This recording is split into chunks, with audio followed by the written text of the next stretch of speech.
Just a few usual reminders.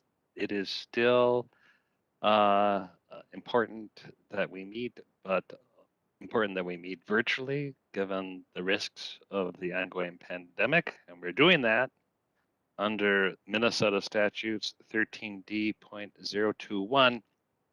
And given that we're still not meeting face to face, we are offering an opportunity for the public to make comments during a public invitation portion of the meeting.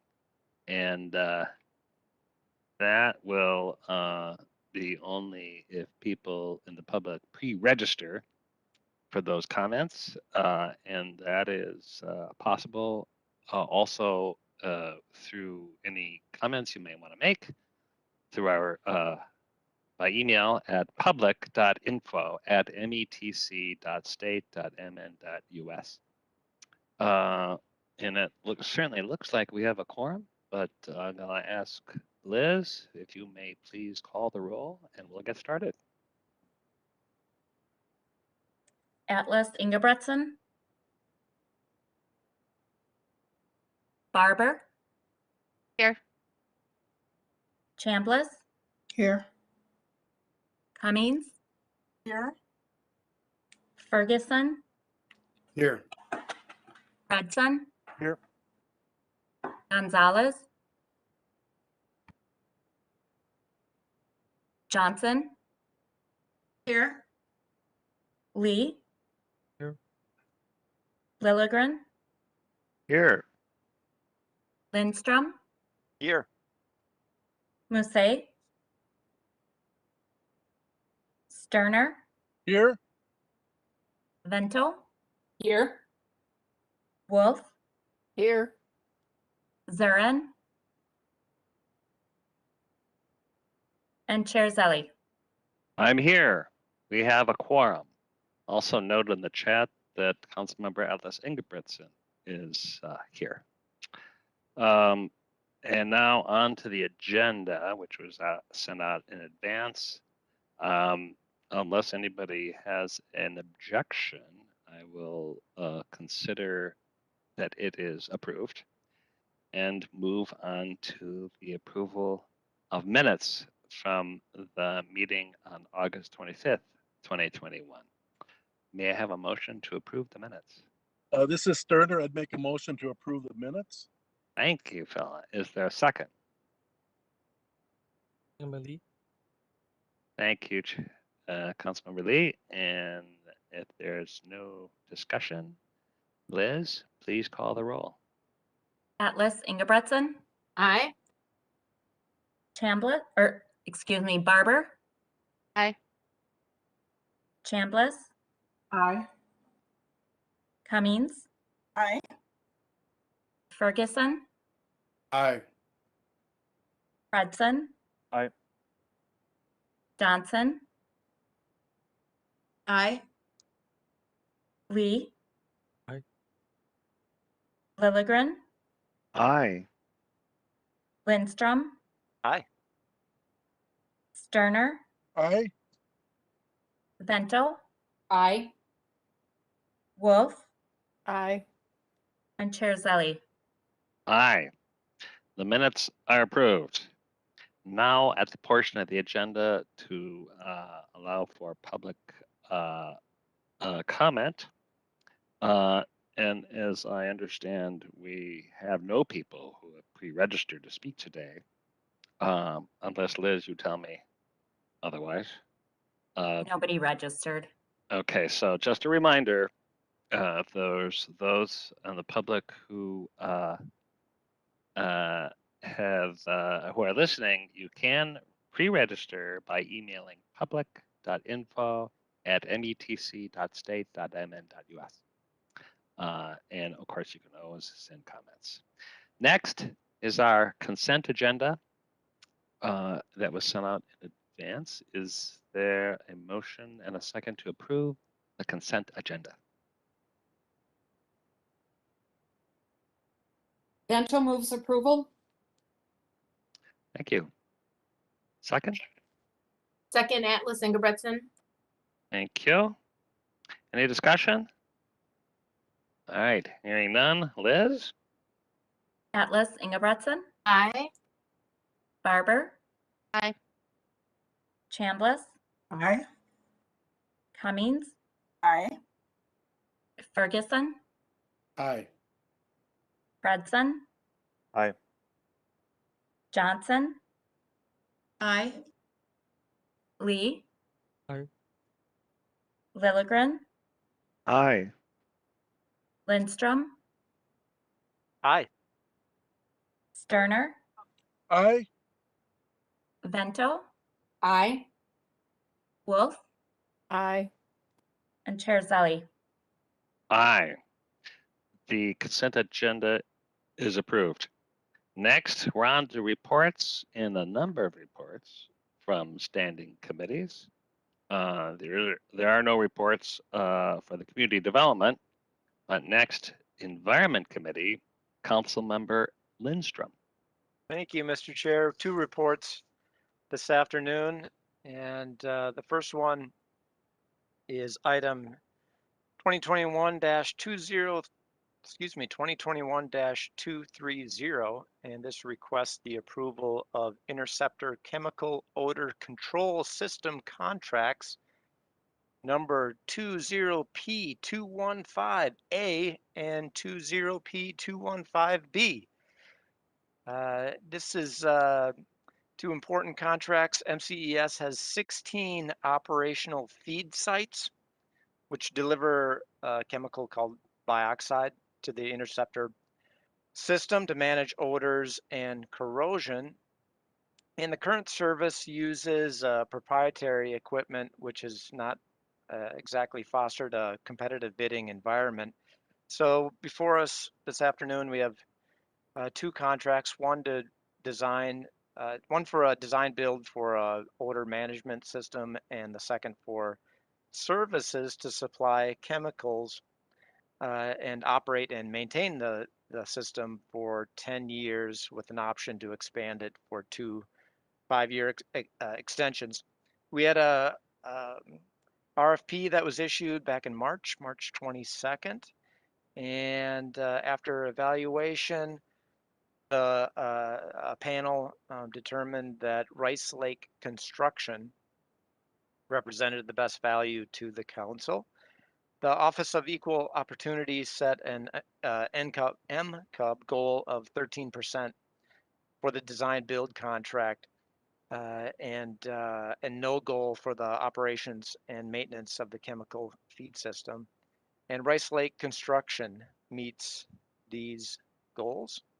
Therefore, Mr. Chair and members, I move that the Met Council authorize the regional administrator to negotiate and execute 2 contracts simultaneously with Rice Lake Construction, and that's contract 20P215A for design build of an interceptor chemical odor control system in an amount not to exceed $6,629,950, and contract 20P215B for operations and maintenance services in an amount not to exceed $35,652,665. Thank you. Thank you. Is there a second? Wolf seconds. Thank you, Councilmember. Any discussion, questions? All right, hearing none. Liz, you may call the roll. Atlas Ingebretson, Aye. Barber, Aye. Chambliss, Aye. Cummings, Aye. Ferguson, Aye. Fredson, Aye. Johnson, Aye. Lee, Aye. Lilligren, Aye. Lindstrom, Aye. Sterner, Aye. Vento, Aye. Wolf, Aye. and Chair Zelli. Aye. That motion carried. Councilmember Lindstrom. Thanks, Mr. Chair. Next up, We have a contract that'll make some safety and reliability improvements for the electrical system at the Metro plant, as well as improving the Wi-Fi network. We had an invitation for bids advertised in April 28th, and there were 43 plan holders, 11 of which were identified as women, minority, veteran, or disadvantaged business enterprises. We had a pre-bid meeting hosted by the council that outlined solicitation requirements, discussed the project specs, and responded to questions. We had the public bid opening back in July on the 29th. 2 bids were received. This project is going to be financed by a loan from the Minnesota Public Facilities Authority. The Office of Equal Opportunities set a disadvantaged business enterprise goal of 4% and determined that Total Construction and Equipment Incorporated meets these DBE requirements for this contract and was the lowest responsive and responsible bidder.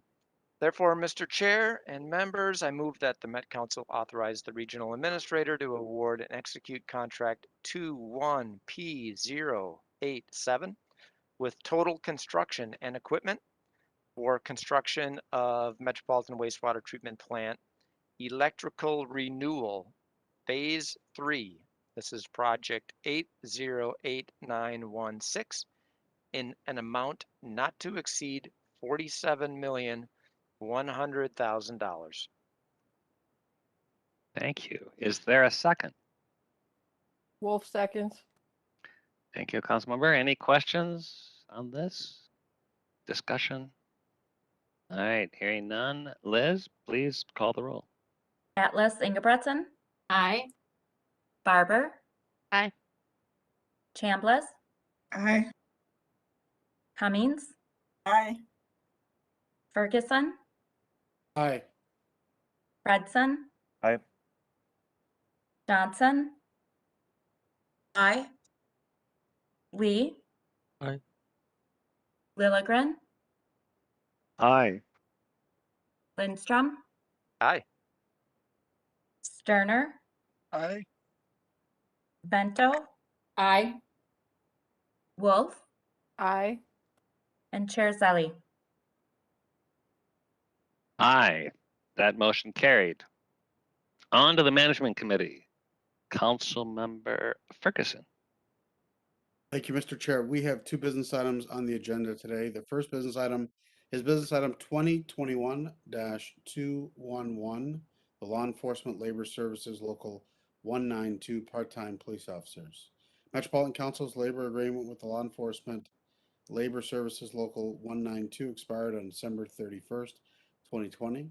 The union represents 60 part-time officers who will work for Metro Transit Police Department.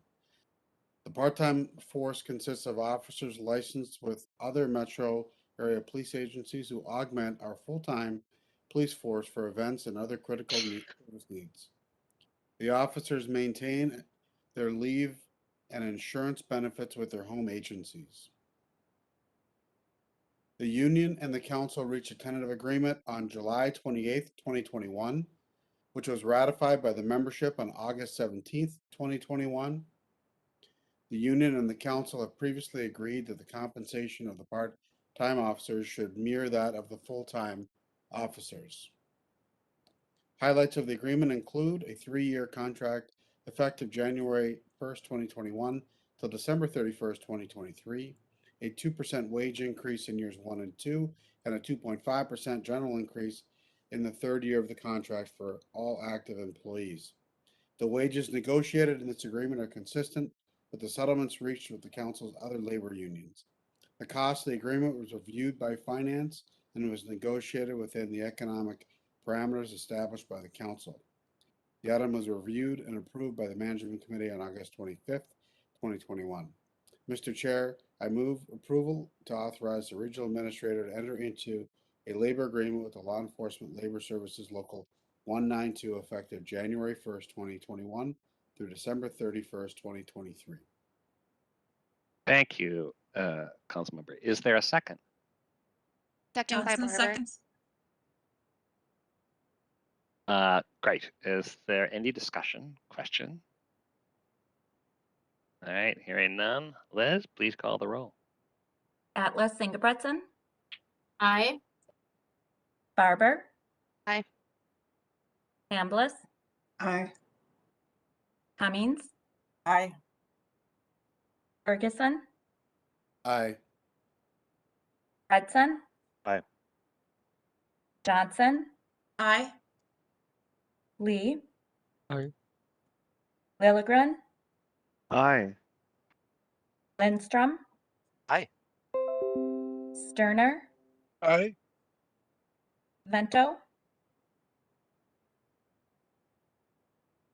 Vento, Aye. Wolf, Aye. and Chair Zelli. Aye. That motion carried. Councilmember Ferguson. Thank you, Mr. Chair. Our second business item is business item 2021-219. The labor agreement with the Amalgamated Transit Union Local 1005. The ATU contract expired on July 31st, 2020. The unit represents 2,168 employees, including bus operators, train operators, technicians, and maintenance and clerical staff. The parties reached a voluntary settlement on July 20th, 2021. Following recommendation from the ATU Executive Board, the ATU membership ratified the agreement on August 16th, 2021. Highlights of the agreement include a 3-year contract, a 2% general wage increase in years 1 and 2, a 2.5% increase in the 3rd year of the contract. Sorry, for all active employees, a one-time lump sum payment of $1,000. The proposal also covers other non-wage items, including increases in reimbursement for safety equipment, equitable sick leave accrual for part-time bus and rail operators, and earlier enrollment in health and dental plans for new employees. The general wages increases negotiated as part of the agreement are consistent with settlements reached with the council's other labor unions. The cost of the labor agreement was reviewed by finance and was negotiated within the economic parameters established by the council. This item was reviewed and approved by the management committee on August 25th, 2021. Mr. Chair, I move approval to authorize the regional administrator to enter into a labor agreement with the Amalgamated Transit Union effective August 1st, 2020 through July 31st, 2023. Thank you. Is there a second? Second by Barber. Thank you, Councilmember Barber. Any questions, discussion? Mr. Chair, I'll just make one quick comment. Sure. This was a long negotiation. I just want to just thank our staff for working through what I would consider a lot of back and forth in the negotiation and a challenging negotiation and sort of difficult times that we went through the pandemic. And so I think it's just important to note that we were able to successfully come to agreement with ATU, and that is a great thanks to our staff who did a very good job finding a way and finding a path forward with the union to come to a negotiated settlement. Thank you for those comments. And likewise, I would extend a congratulations to the management committee. I think this was a very professional process, and we all care about our employees. But we handled this negotiation in a professional way, and I'm really happy for that, and congratulations. Any other discussions? All right, hearing none. Liz, please call the roll. Atlas Ingebretson, Aye. Barber. Aye. Chambliss, Aye. Cummings, Aye. Ferguson, Aye. Fredson. Aye. Johnson, Aye. Lee. Aye. Lilligren, Aye. Lindstrom, Aye. Sterner, Aye. Vento, Aye. Wolf, Aye. and Chair Zelli. Aye, that motion carried. Now, on to the Transportation Committee. Councilmember Barber. Thank you, Mr. Chair. Mr. Chair, council members, business item number 2021-201 is seeking approval for a 5-year uniform contract for Metro Transit bus and rail operators, bus and rail supervisors, and other support personnel. Uniform allowance and items are negotiated as part of the collective bargaining agreements for ATU 1005 and TMSA member employees. The current contract ended on December 31st, 2020, and an extension was granted to September 30th, 2021. Galls LLC indicated that they are willing to work with council staff to incorporate some MCUP subcontracting options into the contract. OEO has provided MCUP vendors from the directory to Galls LLC, who upon the execution of this contract will continue to work with council staff on this effort. Therefore, Mr. Chair, I move that the Metropolitan Council authorize the regional administrator to award and execute contract 21P063 with Gall LLC to supply uniform items for bus operators, rail operators, and other represented employees in an amount not to exceed $3,750,000. Thank you, Councilmember. Is there a second? Second by Ferguson. And any discussion, questions? I Charles? will say, yes, go ahead. So, this contract, we laid it over one time in the Transportation Committee as we looked to find other options on the OEO side. I think it's an example, just simply asking the company if they'd be willing to work with some of our local partners will create work, hopefully, for some of our local partners. That should be the absolute minimum that we ask on every contract, whether there's an OEO requirement. We passed other contracts today that had no OEO requirement, and we did not ask that simple question of would you be willing to work with, even though there's not a requirement, but would you be willing to reach out and work with some of our local suppliers and vendors here in the Twin Cities? And so I do think it's a good example of just asking and staff being willing to work with our suppliers and asking people to, is there a way, even when we can't, there isn't a requirement, but is there a way to engage locally with some of our suppliers and find a way to put people to work here locally in our region and in the state of Minnesota.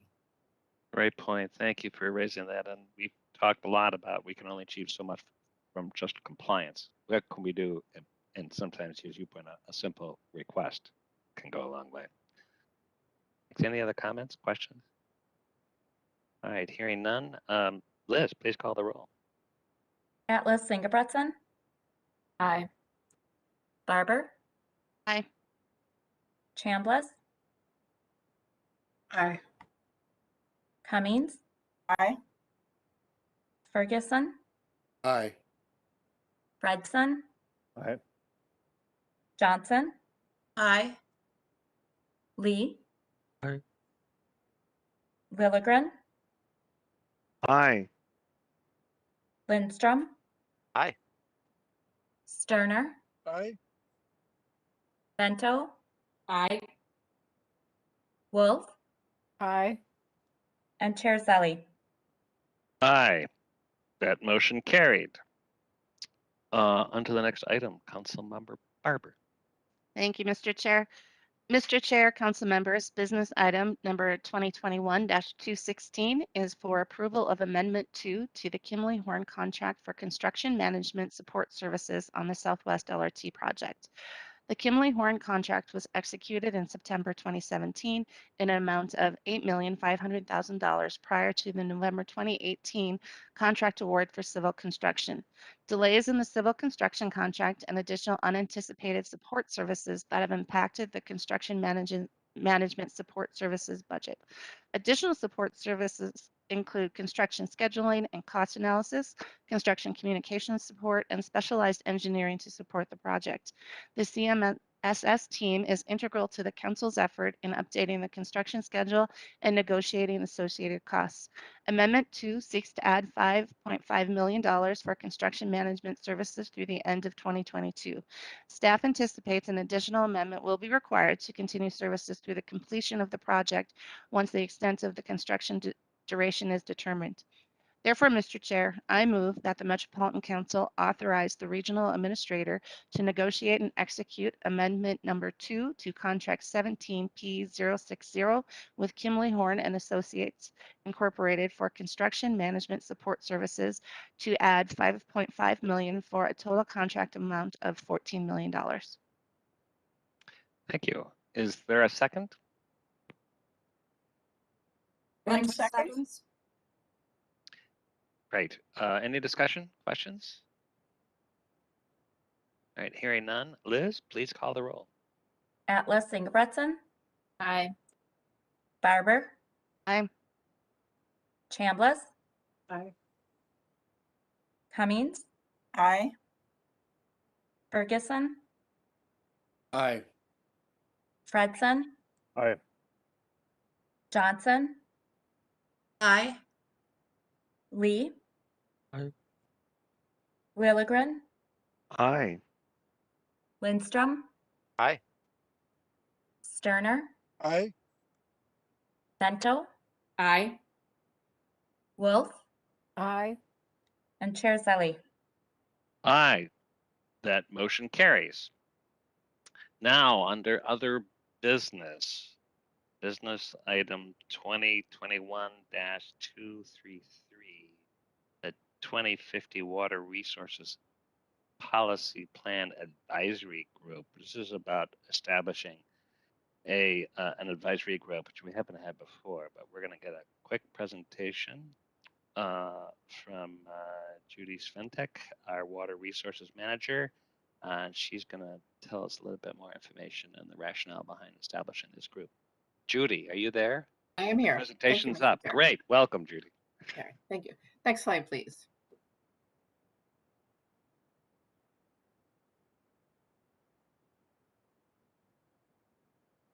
So the 2040 Water Resources Policy Plan supports the thrive outcomes of stewardship, sustainability, equity, prosperity, and livability through wise use of water, Enable to save audio highlights.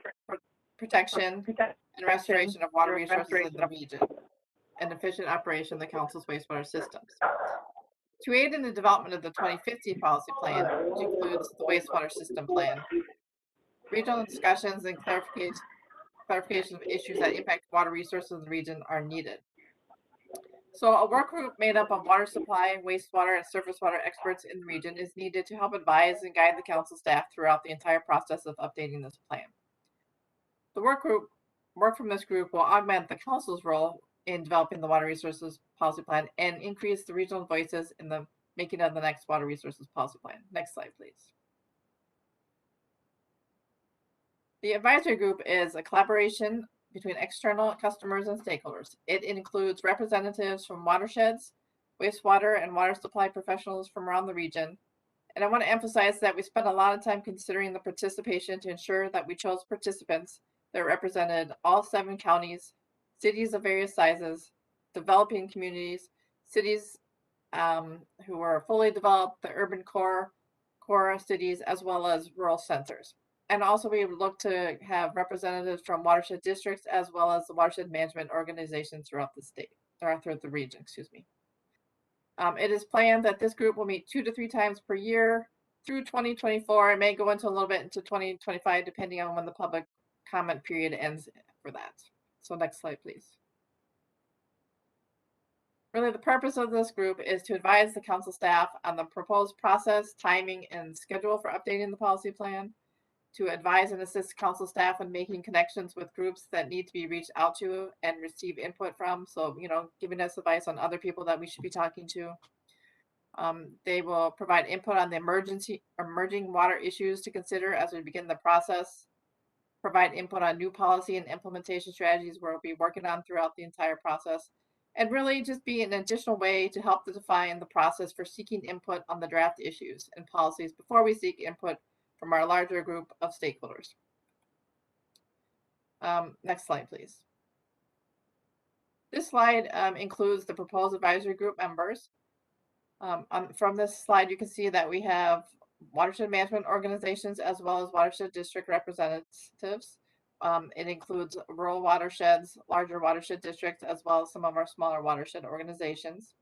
It includes staff from communities throughout the region, representatives from developing communities, the urban core, as well as rural centers. I would like to point out that when we, as of up until today, Stephanie Johnson was going to represent Minneapolis. She is now leaving her position, so we are working with Brian Dodd, who is the Public Works Director for Minneapolis, to come up with a replacement for her. Next slide, please. So the proposed action today is that the Met Council approve the recommendation to establish a Water Resources Policy Plan Advisory Group to advise and guide the council staff throughout the entire process of developing the new Water Resources Policy Plan, which includes the wastewater system plan as outlined in the business item before you. Thank you. Thanks, Judy.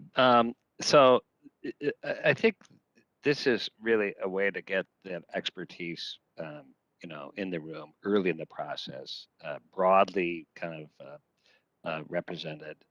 And I think that we certainly have public comment for all stakeholders, but these are probably the primary stakeholders. And I really kind of like the idea of both being advisory, but also kind of bring people in early in the process for this 2050 water resources plan. Will also kind of help, I think facilitated by staff, both Judy and Kyle Colvin, who are co-leads to kind of update our policy plan. We'll have a better outcome. So I'm at this point would entertain a motion that the Metropolitan Council approve this recommendation, which is my recommendation, to establish this advisory group and advise and guide council staff throughout the entire process. Also, it might be worth putting up this list of members that they would be appointed to the work group. So this motion would include appointing this group, and the one from Minneapolis, Brian Dodds, will find a right person. But maybe if I could have a motion, and then the first question will come from Peter Lindstrom, unless you're making a motion. I'm happy to make that motion, Mr. Chair. Oh, good. Yeah. And I'll Yeah. do a second on that. This is Sterner. Great. Thanks, Phil. And did you have any comments, questions? Okay. Hearing none. Liz, please call the roll. Atlas Ingebretson, Aye. Barber. Aye. Chambliss, Aye. Cummings, Aye. Ferguson, Aye. Fredson. Aye. Johnson, Aye. Lee. Aye. Lilligren, Aye. Lindstrom, Aye. Sterner, Aye. Vento, Aye. Wolf, Aye. and Chair Zelli. Aye. That motion carried. Thank you all. Now we're on to information items. I want to call out Jim Alexander, who's the project team leader for the Southwest Light Rail. This is our quarterly update. And I've seen these PowerPoints, some of you have, are 50% complete. And pictures do it justice, but not like actually taking some tours. And I know a number of you have kind of gotten out there to see it. It really is kind of not one tour, it's multiple tours. You kind of have to pick your section. But it is really remarkable to see. And as much as we talk about this being the largest public works project in the history of Minnesota, it is clearly the most complicated. And I really appreciate that now we're at a point of really dealing with these gnarly issues, which Jim will describe, the large protection wall, the Kenworth tunnel, but sometimes that grabs all the attention. There's another, 12 miles of project, which is really amazing and daunting. So, and the other thing I promise is that we should not be waiting every 3 months to have these updates. We're going to try to find ways to make sure all council members kind of get a better idea of what we're doing with this important project. Anyway, Jim, take it away. All right, thank you, Mr. Chair. Greg, if you could pull up the PowerPoint there.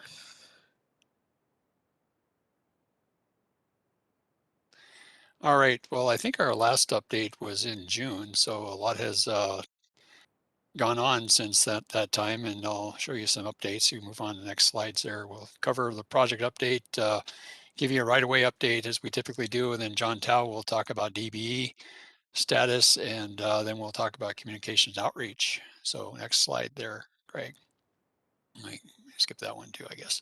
So major milestone in our mind, we actually have some LRT track down in place between 11th and the downtown Hopkins station. And so that's a good sign. More to come, primarily in the western part of the project. A lot of bridge work to be done. You know, I have another image showing one of the bridges that track work is starting to take place. But if you can make the next slide, maybe Mr. Chair, maybe on this slide, I might defer to you if you have any comments on the event last month. I hadn't seen this picture. I was teasing Jim Alexander that the last picture was a picture of everybody wearing masks, but me not wearing a mask. So I was a little concerned about that. But it's nice to see the administrator, Nora Fernandez, standing with me and Jim in the background. That was really an amazing tour. Not just the time we had the field hearing, but to really sense her enthusiasm and the regional director Kelly Brookins, who was there along with the senator. And you know, this was in the Royalston stop. This is the city of Minneapolis. We keep thinking of the Kenilworth Trails, Minneapolis, but there's really an important area in Minneapolis, which is creating a gateway to the Root District. And for those who don't know, and I didn't know until really studying the Southwest corridor, is that the area around the farmers market and what was city of Minneapolis, traffic departments, it was kind of a back industrial area. It is really opening up to be a place for BIPOC entrepreneurship, affordable housing, artists, workshops, a lot of food with the farmers market, and it's kind of right there, really close uh, to the urban core that is got some tremendous opportunity, economic opportunity. And I think it's being opened up in part because of this project. And also at that stop, uh, we had some press and questions about Southwest Light Rail cost overruns. And it was very gratifying to hear both Senator Smith and Administrator Fernandez express a tremendous support for not just the project, but for the project team and their full confidence in Met Council's delivery of this project. So I thought it was an amazing day, and I think amazing for us and our partners, Hennepin County Commissioners and Commissioner Kelleher from MnDOT were part of the tour. And so I think it really showed how unified Minnesota is to our Washington guests, and it was great to get their vote of confidence. So thanks, Jim.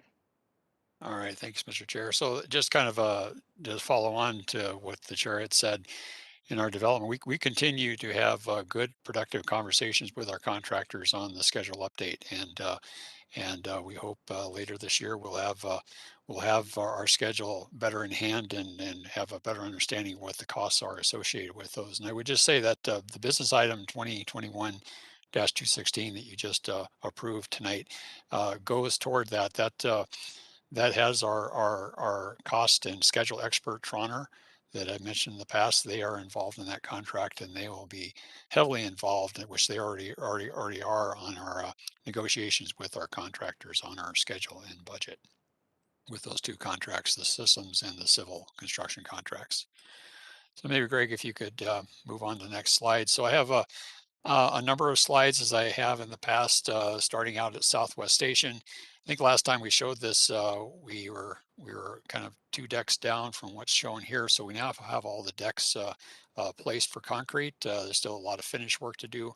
Kind of off to the left there is you kind of see the semblance of a waiting area that is being built by the contractor.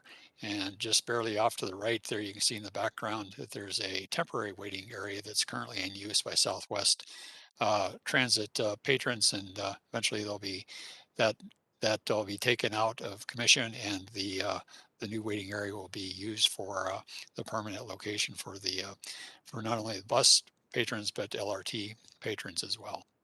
Next slide, please.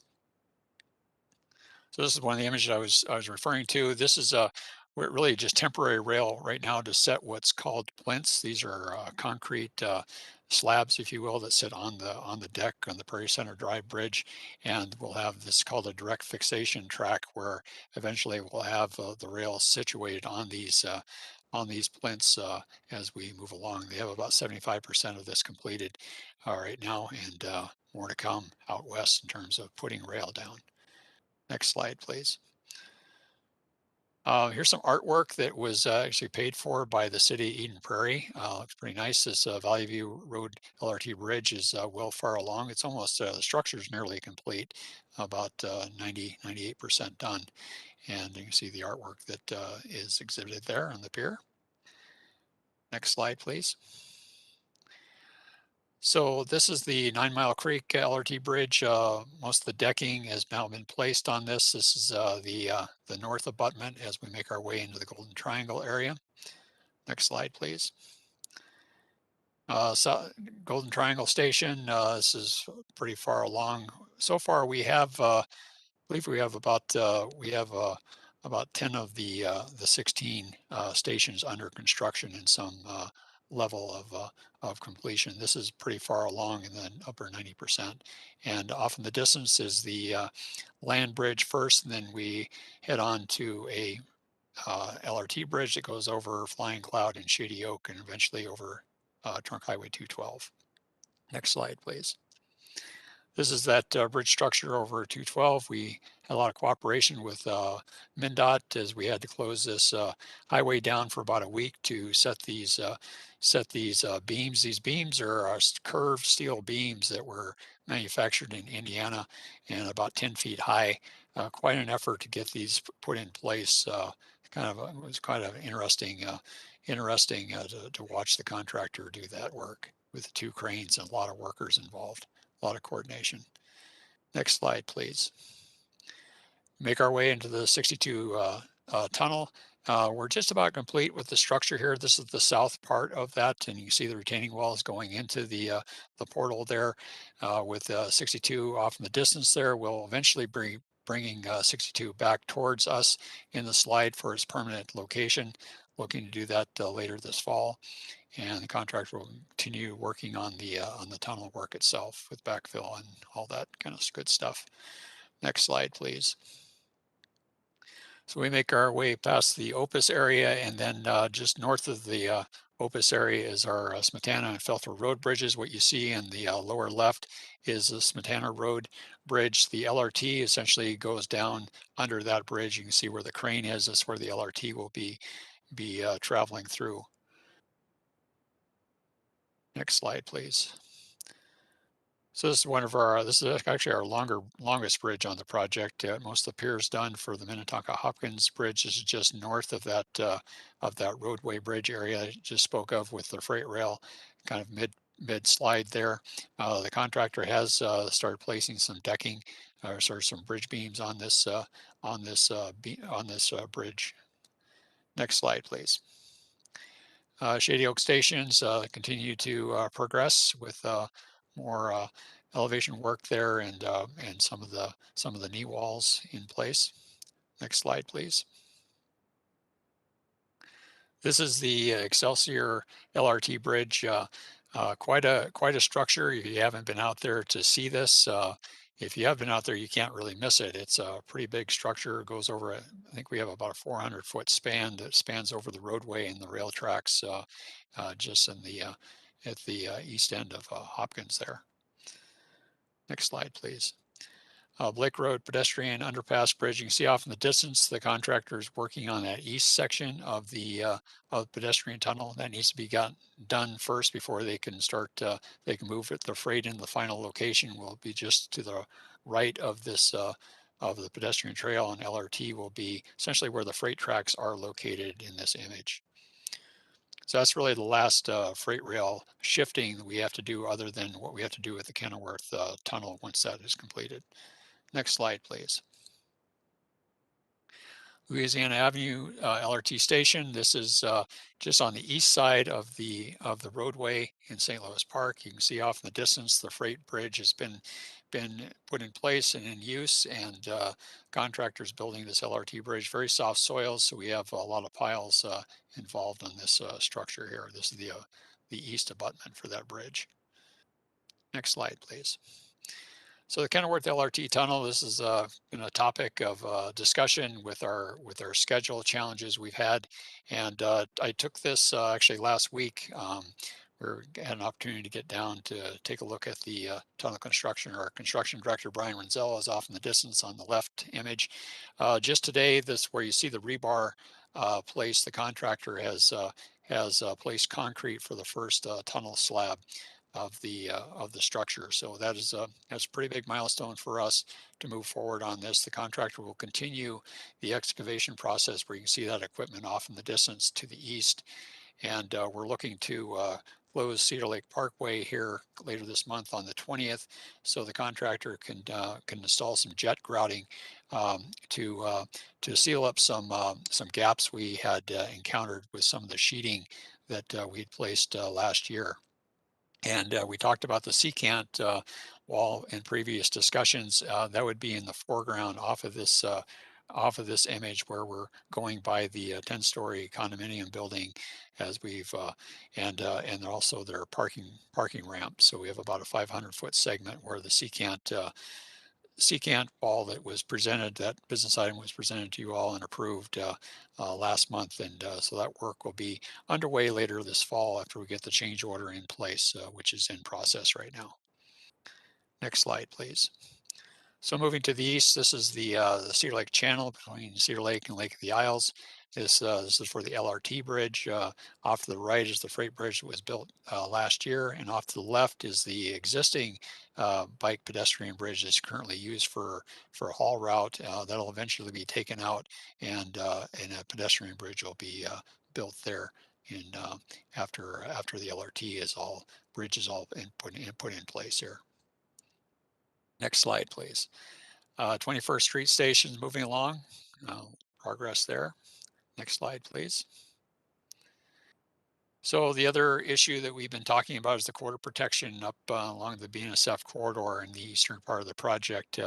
This is just under I-94 where the contractor is starting to place some of the walls for that quarter protection. Contractors mostly been focusing on putting a lot of drilled shafts in. We have a we have a lot of drilled shafts at this location that need to get installed, but this work is now moving along pretty well. Next slide, please. Up in the Glenwood area, as you see off to the kind of the center of the page, that's the west abutment for the Glenwood Avenue Bridge that will eventually be built. In the center of that, or just to the left, is our LRT bridge, the piers coming up and eventually taking LRT up out of the freight rail corridor. And the contractor is currently working on the east abutment for that bridge work on the east side. So eventually, once we're all said and done, we'll look to have 3 bridges, 2 roadway bridges, one on the east, one on the west side, and in the middle will be the LRT bridge, which so the trains will cross at that roadway grade. Next slide, please. I think this is the last of the civil. This is close to our Haywood facility where the contractor has been building the piers that for our final bridge that connects us to the existing blue-green line at Target Field Station. So systems contract work, we're starting to get underway with actually getting things in hand. This is the first really out of the gate, the traction power substation 15B. This is going to go, or actually has been placed out at Franklin. Next slide, please. So this is an image of it, of that unit being placed out at the Franklin facility. This is needed because we're adding the 27 vehicles to be stored and operated out of this facility. So we needed an additional power source to accommodate those additional trains. And the previous image was just going through some final testing to make sure it's watertight because there's a lot of componentry inside these boxes that help make the trains run. All right, next slide, please. And I have a couple images on Franklin. Next slide, Greg. So work is progressing on that at that north end, what's called the north yard of the Franklin facility.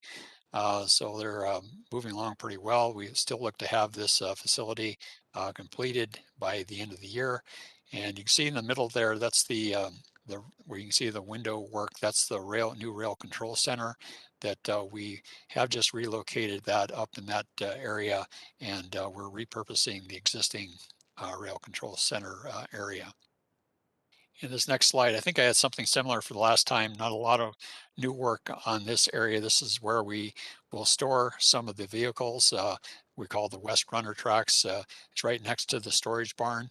So this is essentially on the west side of the OMF facility. And give you an idea, that traction power substation would be way off in the background, off to the left there. All right. Maybe I'll pause there, Mr. Chair, if there are any questions about construction. Any questions? All right. Okay. I have a Yes. question. Sure. Yeah, thanks for that update, Jim.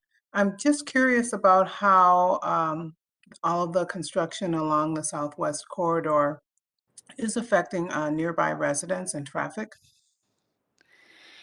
Yes, Mr. Chair, council members. Well, maybe kind of start out at West. We've really had some challenges out in Eden Prairie because we've had to close a lot of roadways, and we've ramps, and we've had to shift traffic around on Flying Cloud, for example. We do our best to get that information out, working with the city of Eden Prairie in this case, and also the county and MnDOT because they are impacted. And we just really try to get the message out. I guess maybe currently, maybe the kind of the hot spots are Excelsior Boulevard has been a challenge because we have the westbound lanes of Excelsior closed, and that's been going on for quite some time. And that's where that bridge is going to be ultimately going over that roadway. We do hope to have that roadway open later this fall, but that has been causing some challenges with local folks in terms of how they get around. And we also have Blake nearby closed going southbound as well. So that just kind of further compounds that issue. Trying to think what other areas. I think for the most part, that's probably one of the hot spots. We also had some challenges around 8th and in Hopkins again, but I think for the most part we're able to manage things. But I'll just say we're not able to satisfy everybody all the time, but we try to do our best to get things communicated. We try to work with the local jurisdictions to make sure that we're on the same page in terms of duration and when things are going to happen. Okay, thank you. All right, well, maybe move on to real estate. So this is just a little update we typically give you all. So for acquisition status, I think last time we reported we had 83 parcel acquisitions completed. We're down at 90. So that number just continues to tick up to ultimately get to that 150 parcel completion. So that's moving along well. And the next slide for relocations, Greg. Displacees, I think last time we were at 174, so we did get one more process. We still have 2 more to go, and we hope to get one completed yet this year, but there's another one that's still going to be out probably into next year. So, Mr. Chair, I think that concludes my presentation. Be happy to take any questions on those additional slides. Any questions at this point? Well, let's jump in with John. All right. Good afternoon, Chair Zelli and council members. So yeah, as you can see in the previous slides, there's a lot of activity and lots of activity going on. I want to also highlight that OEO has provided a supplemental handout, a DBE and workforce handout that disaggregates the data. So if you're looking for more detailed information, we have that handout available. So next slide, please. John, can you put that in the chat, or is that available so we can kind of make sure people have access to it? Yeah, the handout is attached to the, I believe the agenda for the meeting. Okay. But if anybody needs to, we can send it out too as Sure. well. Okay, thanks. Yep. All right. So beginning with slide 35 here, our team has been out in the field conducting site visits with the DBE firms to check on progress, and we're trying to proactively engage them to address any concerns while they're out in the field, and then reaching out to them via Microsoft Teams to have visits with them virtually. And so far, there's not too much concerns out there, and things that we do find, we do address it with the contractor and at the lowest level, so that it doesn't tie up too much time, and we're really responsive. So slide 36, please. And here's the data that we are presenting. It is as of June 30th. And construction contracts that we are showing, they continue to exceed the DBE goals. I do want to share that there has been some change orders issued for these construction contracts, and the prime contractors have been working to ensure that the DBE participation continues to exceed the goal as much as possible, and they're trying to share these opportunities with the DBEs by increasing their contracts or else bringing on new DBEs, and I'll share more about that later. Slide 37. So for the civil contract, if you're have been tracking it, it's holding steady since last year at 20%, and this particular contract has had some pretty major change orders. So they added a couple of DBEs to perform work on there. So that's helped them maintain their participation and making sure that they are on track to meet or exceed the goal. Next slide, please. For the systems contract, there has been a slight dip in participation, but I would attribute that to some of the behind the scenes type of work, since much of their contract hasn't been, in high gear yet. So, some of that may be the programming of the software and the communications equipment. So some of that stuff hasn't had too much DBE participation there. But they have had a change order too that they are including DBE contractors on. One of the contractors they brought on was a DBE firm to help put up signs and manufacture the signs for them. So that is something that they are proactively doing to make sure that they are meeting their good faith efforts. Next slide, please. And for the Franklin project, as Jim shared, they're about 75% complete. And we just met with them earlier this week. They are right now pretty sure that they will be exceeding the 15% goal. And then right now, they're trying to tie up loose ends and making sure that they are getting their DBE contracts are still on track, and making sure that they are scheduling them to finish out the project. Next slide. So here is the disaggregated data. And in this table, you can see that when we're looking at subcontracting and contracts as a whole for the construction contracts, there is a disparity, and it's reflective of some of the disparities within our region too. And for this type of issue, I think that there needs to be more work to increase equity in small business contracting. So, OEO is exploring some options, and I can tell you more about that in the latter part of our slides here. So next slide, 41. And then earlier I shared that there was some contract increases, and for those contract increases and additional DBEs that have been added, we wanted to show that and show you where the money's going. So for much of the change orders, they've been increases that have been gone to Minnesota DBE firms. And with those increases, we hope that the dollars are, going back into the communities and, employees that are working for those companies. So this wraps up the DBE section, but before I jump into the workforce data, Mr. Chair, I want to provide an opportunity for any questions. Questions, comments from anyone? And just speak up because I can't see everybody. Chair, Go this ahead. is Councilmember Atlas Ingebretson. Sure, go ahead.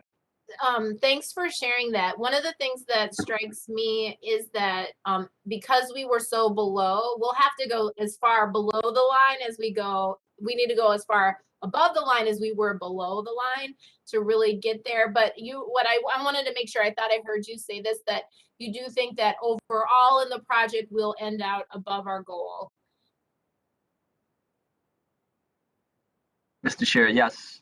I do believe that for each contract, we set goals per contract. And I do believe that, those contracts are exceeding and they will maintain their positions right there. There is an average that we have shown for like all of the contracts as a whole for the project.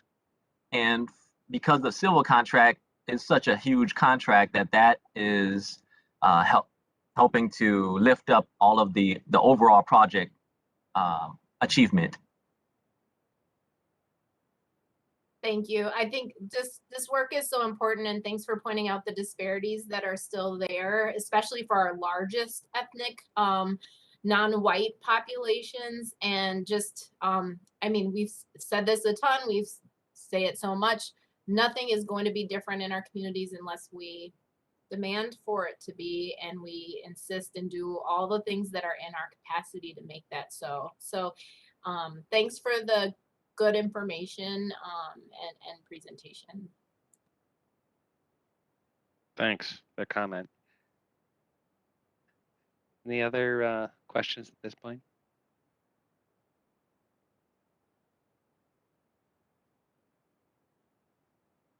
All right, John, keep going.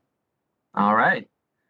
So for the workforce, I want to give credit to our partner that's working with us to monitor workforce is the Minnesota Department of Human Rights, and we're working with them to support them in their compliance checks regarding these construction contracts and their compliance with regional workforce requirements. So for this particular chart, this is the June participation for women in POCI. And as you can see, the participation for the month is higher than the cumulative. And this is what we need more of in order to bring that cumulative participation up. And when we've been meeting with the prime contractor monthly, along with MDHR, they've shared some of their good faith efforts, activities to recruit and try to do outreach with the community. So they've been working with the Minneapolis Urban League to host virtual interviewing sessions earlier this year. And then as projects such as the MnDOT 35 to 94 construction project winds down, they are transferring their workers from over there and trying to bring over as much POC and women workers as much as possible to this particular project. So there's that activity that they're trying to do to increase participation on the civil contract. Next slide. And this particular chart here shows the participation percentages within each month. And if the trend from last year repeats, women participation should continue to increase on into October before slowing down for the winter season. Next slide. And then for the POC participation, we also anticipate that these numbers will increase as well. The prime contractor did report that 30% of the recent hires and transfers were POCI and identified individuals. So I think that that is something that is going to help them increase participation, just because the more time that they are able to spend out there working, that accumulates over time too. So next slide. And then for the data here, we're looking at the numbers and compared to the participation from the white identified employees, 77%, and then all the other numbers are pretty much scattered in between there. And this is more of the disparities that we see in our region. And as I said before, I encourage, and this is something that we're doing more work around to increase diversity and inclusion, especially in the construction industry. This, however, is a complex issue because there are so many key players in the hiring, the training, and the retaining of construction workers. And we're talking about like the employers, the unions, the government agency, the owners of these construction projects, and the community members. So there's a lot of key players that we need to come together to address these issues. And it's taking place here at the DBE and Workforce Advisory Committee. It's also taking place within MnDOT's collaborative, which is also a similar type of committee where they're bringing in DBE and workforce experts in to find solutions and to have these tough discussions about these disparities. Next slide. And as in previous slides, the systems contract has yet to jump into high gear, so we didn't create a chart to share for that, but the handout does show you their participation and the disaggregated data for them. And altogether, so far, that contract has only had about 530 hours. So as the work ramps up and becomes more active, we will show more data on the systems contract. Here is the Franklin contract, however. And I shared that the project for the Franklin, the work for the Franklin project is slowing down. They shared with us that they hope to end things by the end of October and wrap things up by November of this year. And because of that, we know that there is very little runway left to be able to make up those numbers. So these are the numbers that we have for the Franklin project. The Minnesota Department of Human Rights, they are reviewing the good faith efforts and trying to increase participation where possible. Right now, we got painters who are going in to do the finishing work. And a lot of the work will also continue indoors as the winter, as the cold season comes in. And, we're continuously pressing the prime contractor to look for opportunities where they can increase participation. Next slide. So here, as I shared before, we believe that participation of the workers currently here should increase and should not start tapering early because much of the work here is vertical construction. So the construction workers are going to be able to do work indoors, and if they have women participating, then we anticipate that that work will continue to be active until the end of the project. Next slide. So POC participation for this one, it is lower than we anticipated, and this is due in part to some of the subcontractor crews performing work and their teams being less diverse. So some of that in the recent months have been doing the tracks and the railroads. So that subcontractor, they bring in employees from out of the state, and those are the trained employees that can do the rail work. So there's a lot of challenge there because much of the crews they bring around from state to state are predominantly white. So that has impacted our participation in numbers in that because that was much of the work over the recent months here. Slide 49, please. So here is the disaggregated data for the Franklin contract. And as you can see, the diversity here is a little bit more diverse, but I'll go to it again. There needs to be more work. And in our following slide, I can share about some of the discussions we've had recently about that.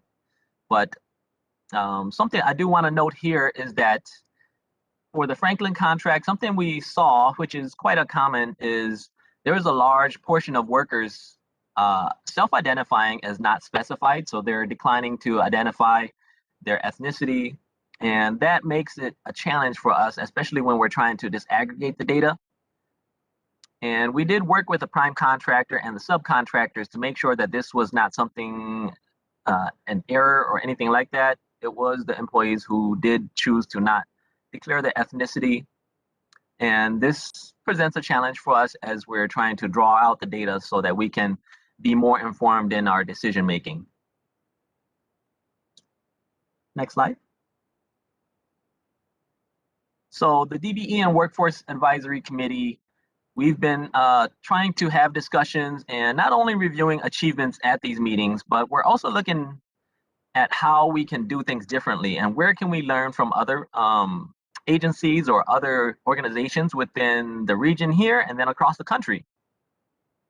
So one of the agencies that we work pretty closely with is MnDOT, and they do much of the same similar type of work and have some of the same conversations. So for them, they've made a lot of headway with their negotiated maintenance contracts. And in doing that, they work to identify small contracts, which would make it easier for small business firms to perform as prime contractors. And to make that possible, they use a modified procurement process that makes the process quicker and simpler.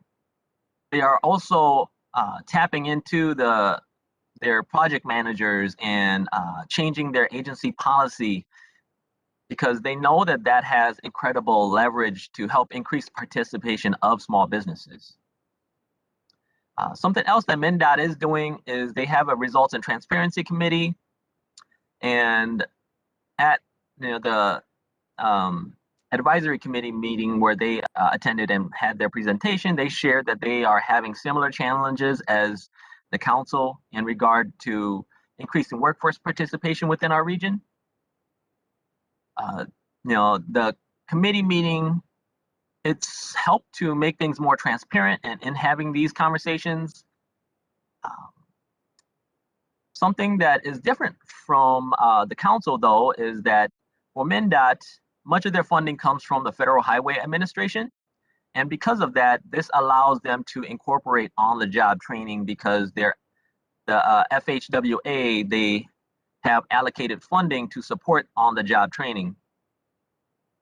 And that has helped them be able to foster and build more of the workforce development into their contracts and as a requirement of the contracts because they're able to set workforce training goals, so on-the-job training goals.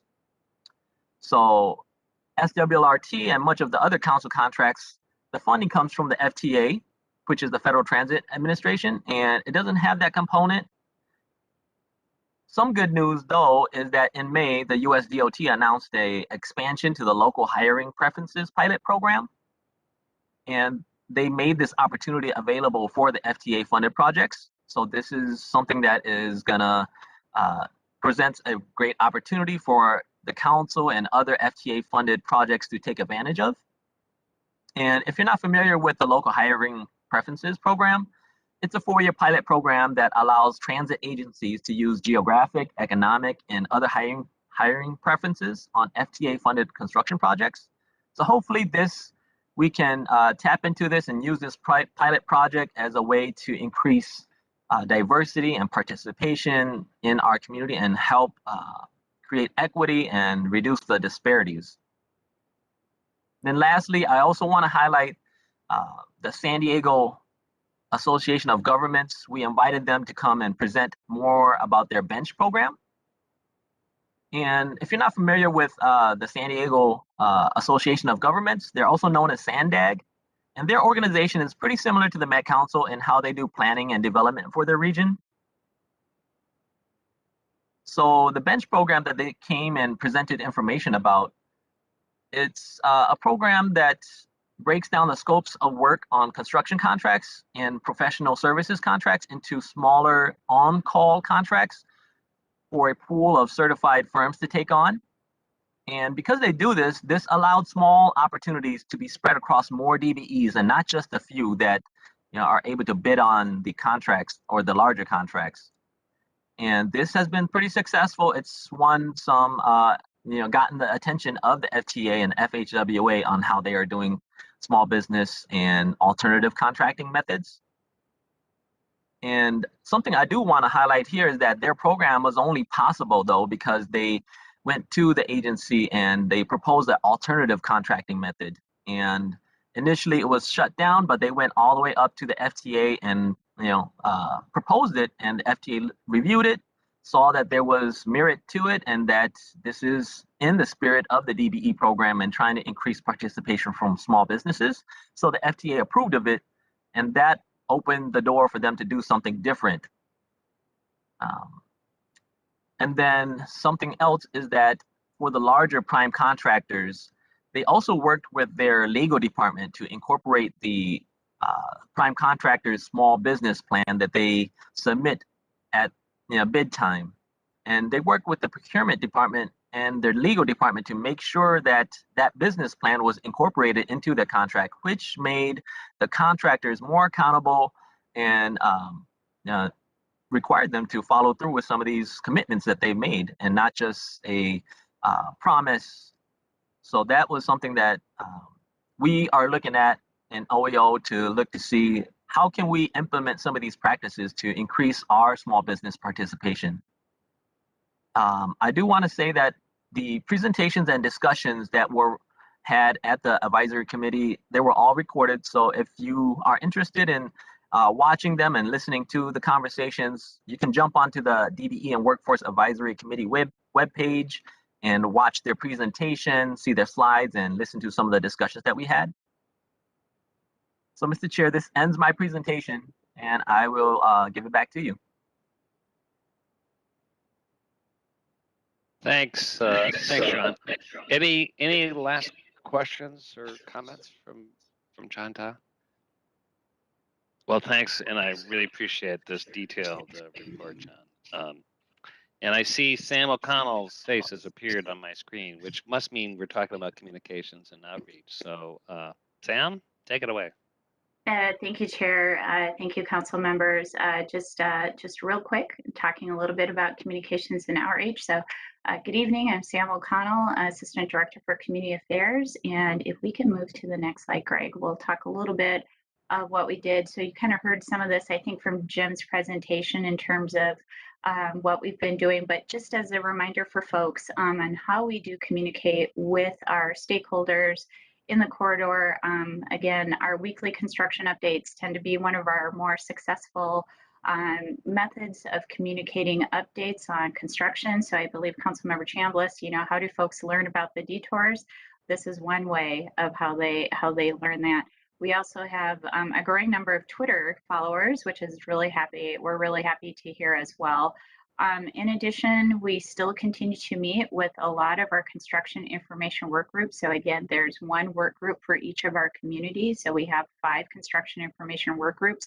Some meet more frequently than others. It allows our team, our outreach team, to kind of walk through construction activities and provide that overview, hear any concerns, answer any questions, kind of chase down any issues that are going on, and really just continue to have that conduit of two-way conversation with our community members, both residents, homeowners, also businesses that comprise the construction information work group membership. So it's a really good way for us to hear perspective. And then probably our number one way of communicating with folks are our property owner meetings. I was just looking at some of our stats, and just in August alone, we're doing over 100 meetings of sitting down with property owners and businesses. And it's another way for us to really talk about if there is a detour. Before that, how can we make that less impactful? How can we make sure that you're getting the supplies, your employees, your customers coming to your business, and also just how we're lessening any of those impacts, obviously, to residential properties as well. Jim talked a little bit about our corridor tours. So we did do a series of public walking tours in the corridor in August. We had almost 70 people attend the various tours, which is great because it also just kind of helps us manage during the pandemic. But really good feedback. Our hope is to do those tours again in fall. So we're looking at October. So the team are identifying some dates, and they will be posted on our website, and we will also advertise that in our weekly construction update when those tours are available. Please join us. For folks that are listening at home, we would love to have you out and seeing all that great work that Jim walked through in real life in terms of a lot of this infrastructure that's going up in our communities. I would just also add that we gave the Corridor Management Committee members for the Southwest LRT project also a tour in August to share a little bit of all of the wonderful progress that we're making. And the American Public Works Association as well, kind of their local chapter, came out to take a look at all of the infrastructure and ask questions and talk a little bit about construction methods and all the sort of some of the innovation that we're bringing into this as well. So good news, we will continue to offer those tours. I would also offer up that we'll look for opportunities to celebrate. We understand folks are a little tired about construction. So just like how Hopkins was able to have some of those rails put in, we want to be able to celebrate those moments with our communities as well. So I'm looking forward to coming back to you all and kind of share a little bit more of that plan and how we can all celebrate as a region for this new investment. So just wanted to highlight again kind of what our team does. There's a picture there of Nakongo Sogolo, who's our outreach coordinator, and he's at the 87th, I believe, Hopkins Raspberry Festival back in July, and just really being present and meeting with folks and just talking about where we are. And that's really I think our best way of interacting with community members. So with that, Chair, that is the end of, I think, our formal presentation, and I will send it back to you. Thanks, Sam. And you are everywhere, both virtually and in person. So well done. Any questions for either Jim, John, Sam on the we kind of went extended update here, but Molly, go ahead. Thank you, Mr. Chair. Actually, it's more a couple of comments that I want to make, and it kind of reiterates some of the points that have already been made. But what a great presentation this is, and it really touches on all things light rail. And I think it is really, really important for all of us to understand the project and what goes into it. And it's changing so quickly that your updates are very, very helpful. Of course, as you know, I am from Hopkins, and so I get lots of feedback from residents, from homeowners, from businesses, and so forth. And Council Member Chambliss, kind of to your question, sure, and we're in the heart of a couple of big detours that have been ongoing for a while, and we're only 4 square miles, so it is challenging. However, having said that, I will say the confidence in the project and the overall positivity of residents and business owners is really something. Sometimes it's surprising to me because there is so much excitement about what this will bring, not just to Hopkins, not just to the region, but to the state, and what it will mean to us and what it already has meant to us as far as development along the line goes, and the amount of interest that's going on around Hopkins and certainly the other communities, but I'm speaking right now about what I know best, which is Hopkins. So sure, there are some inconveniences, but I think the level of acceptance of that for the greater good is really, really something. Part of that too is that as Sam spoke to, the weekly updates on swlrt.org are so helpful in planning and knowing what's coming up next and being able to kind of work around that ahead of time or make your plan around that. That's been just terrific. And the tours have been terrific. You know, when you do the tours, if you have 10 or 12 or 15 people on the tour, those people then go out and they're the ambassadors in their neighborhood and with their neighbors for the project.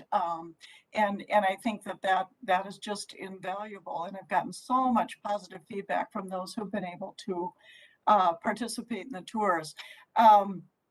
The other thing I wanted to mention is, you know, your outreach coordinators are incredible. Nakongo in the city of Hopkins and out here. On Friday, I know there are many people who reach out to him with a question or an inconvenience or something that's frustrating or something they're wondering about. And invariably, he has the answer, first of all, in his head. He never has to think about it or look into it further or check with his manager. He's spot on. He's got the info available. It's really amazing. I know I had somebody actually sent me an email last Friday. He had a specific question about something that he wanted to do that involved a drone flying over the route and wanted to know if that was acceptable and so forth.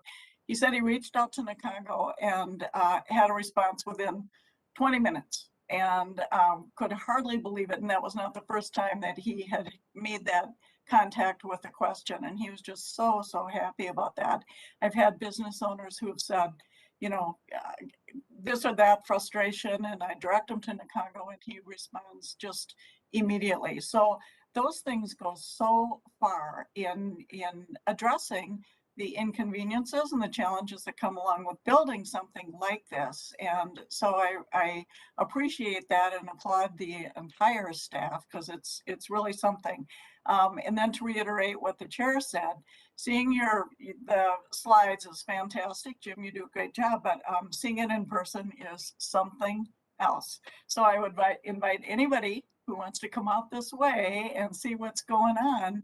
I know that there are lots of tours that are available and so forth, but if you just want to come up and connect with me in Hopkins, I'll show you around, and then in our 4 square miles, I'll take you to some great spots for a cup of coffee or a lunch or something like that. So be sure to, if you do have the opportunity though, do come and tour either on yourself, by yourself, or on a bike, or on a tour that's being offered. But it really is amazing to see in person and will give you a different perspective. So I just wanted to make those comments. It's an incredible project and it will be transformative on so very many levels, and really already has been. And I think that's what's making it more palatable and accepting to people who are living through the construction. It's a challenge, but boy, it's great. So thank you for your overview. I think that was great. Thanks, Molly, and thanks also for your personally being so engaged in this project. It really is so helpful. Any other comments? Oh, Chai, go ahead. Thanks, sure. I guess my comment is or kind of a question and suggestion for John. John, thanks for your presentation. You mentioned you guys have a kind of an advisory group about the DDs and MCUP, and I just wanted to suggest that to make sure that you infuse newer businesses who have come recently into doing business with the Met Council for the first time, and kind of help foster their leadership so that they can maybe organically or maybe even in formalized way with Met Council leadership to kind of teach others, their other peers that may want to do business with the council in the future that either don't have the sites or the resources yet. And kind of in community organizing, we call it train the trainer. So if I've done something, I learned something, I could teach my peers to do it so that one teaches another and then they go teach others, and then we all kind of come up together in a grassroots way. So I just want to suggest that we incorporate the experiences of newer vendors that are doing businesses with us, and get their feedback about how they overcame the barriers and what barriers we need to kind of resolve for them to enter into our realm of business. Thank you. Thanks, John. Any other comments, thoughts? Well, thanks, Jim. We will be, and John and Sam, we will hear from you more often, and appreciate this kind of expansive update. We also now have a time for any other reports or any other comments on any other subject that council member wants to share. Molly. Oh, you might be muted. Thank you. One day we'll get all this muted. We'll figure it out. Well, maybe not. Anyway, I just wanted to comment that I know that we got the invitation to participate in the tribal state relations training, and I was fortunate enough to participate in that a couple of years ago.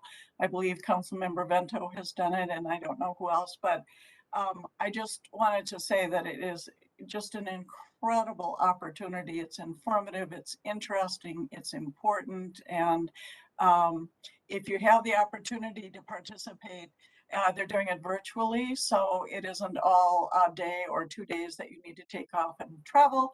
You can do it virtually over time, and it's just really an outstanding opportunity. If you are able, I would encourage any council member to participate. I second that. I went to the very first one a number of years ago at Treasure Island, 2 days. It's truly life-changing. Wonderful experience. Anybody else? I know Mary is actually, we allow her to take a week off every 2 years, so that was Mary Bogey's. No, Mary Bogey's gone this week. But Bill, the Deputy Administrator, Phil Welsh-Jasper, do you have any comments or reports? Thank you, Mr. Chair. Good afternoon, council members. Nothing to report today. Well, thanks for all the work, Phil, you're doing, particularly some of this return to work. Well, we're all at work. Return to the office, kind of vaccination, testing. You really are doing a lot in so many areas, but I just know that that's something that's taking a lot of your time. And I see Ann. So Ann, do you have any report or thoughts today? Thank you, Mr. Chair. I have no report today.